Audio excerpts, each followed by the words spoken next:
جس طرح ہمیں ماحول کو صاف رکھنے کی تلقین کی گئی ہے، اس طرح ہمیں اپنے خیالات کو پاکیزہ رکھنے کی بھی تلقین کی گئی۔ جب خیالات پاکیزہ ہوں گے تو اچھی صحت ہوگی۔ جب خیالات گندے ہوں گے، خیالات غلیظ ہوں گے، خیالات کے اندر شہوات ہوں گی، خیالات کے اندر نفرت ہوگی، بغض ہوگا، حسد ہوگا، کینہ ہوگا، تکبر ہوگا، تعالی ہوگی، سرکشی ہوگی، تمرد ہوگا، ریا ہوگی، تصنع ہوگا، بناوٹ ہوگی۔ یہ ساری بیماریاں ہیں جو ہم اپنے ساتھ پالے ہوئے ہیں، اور ہم سمجھتے ہیں کہ ہم فلاں سے نفرت کرتے ہیں۔ اس کو کیا فرق پڑتا ہے؟ نفرت تو تم کر رہے ہو، حسد کی جلن تمہیں سہنی پڑے گی، اس کو تو نہیں سہنی پڑے گی۔ بغض رکھتے ہو، کینہ رکھتے ہو، نفرت رکھتے ہو، تو ہم کہتے ہیں ہم فلاں سے رکھتے ہیں۔ میاں فلاں کو کیا فرق ہے؟ وہ سب کچھ تو تم اپنے اندر رکھے ہو۔ وہ کیمیائی عمل جو ہوتا ہے، جو صحت پہ مضر اثرات پڑتے ہیں، طبیعت میں گھٹن آتی ہے، طبیعت میں غصہ پیدا ہو جاتا ہے، اور ہر وقت چڑچڑا مزاج ہو جاتا ہے، ہر وقت ایک بے چینی میں رہتے ہو، تو وہ تم رہتے ہو، وہ تو نہیں رہتا۔ تو اس لیے وہ اپنے آپ کو صاف کریں، اپنے اندر کی آگ بجھائیں، اپنے اندر کو ٹھنڈا رکھیں، اپنے اندر کی ستھرائی کا، پاکیزگی کا، طہارت کا سامان کریں۔ ان چیزوں کا التزام اور ان چیزوں کا اہتمام کرنا، یہ ہمارے دین نے ہمیں سکھایا ہے۔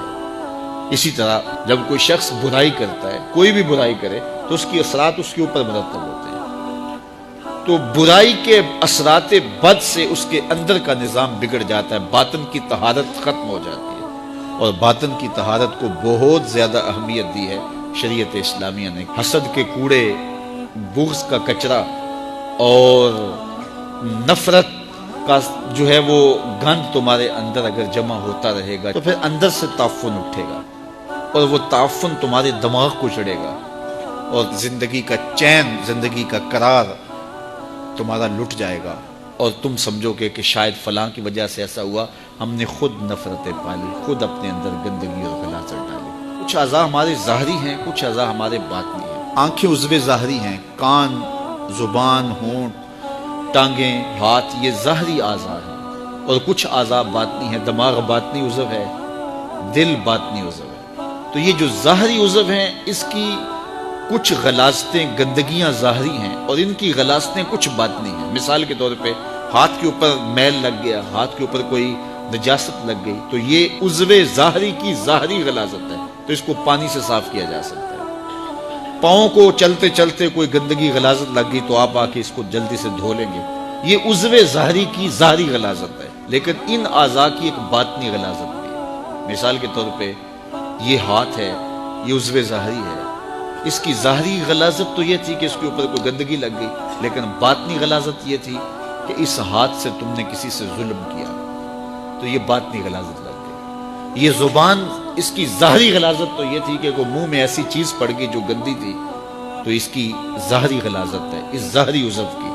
لیکن اس ظاہری عضو کی باطنی غلاظت کیا ہے؟ اس زبان سے جھوٹ بول دیا، اس زبان سے بہتان لگا دیا، اس زبان سے کسی کو گالی دے دی، اس زبان سے سب و شتم کیا، اس زبان سے کسی کے لیے برا لفظ بول دیا، تو اس عضو ظاہری کی یہ باطنی غلاظت ہے۔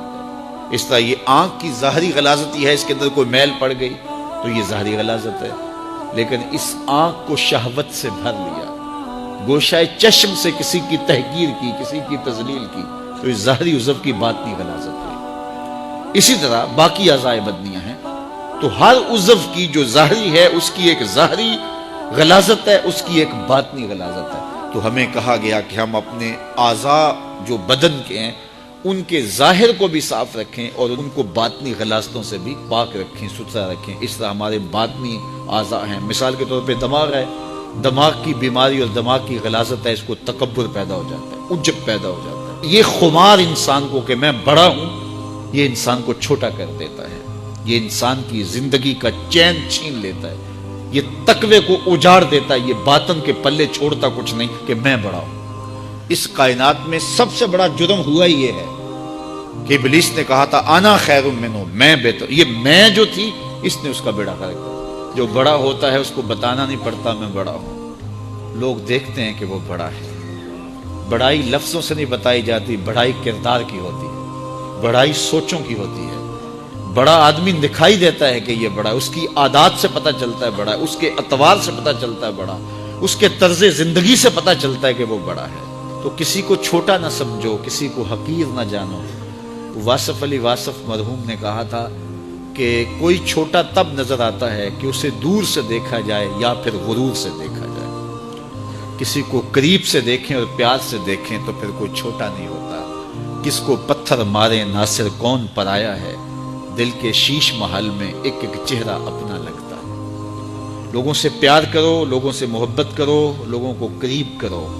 نفرتوں کے سوداگر نہ بنو، محبتوں کی دکان کھولو۔ جہاں تک ممکن ہو لوگوں کی خیر خواہی کرو، اور اگر لوگوں کے لیے خیر خواہی نہیں کر سکتے تو کسی کی بدخواہی بھی نہ کرو۔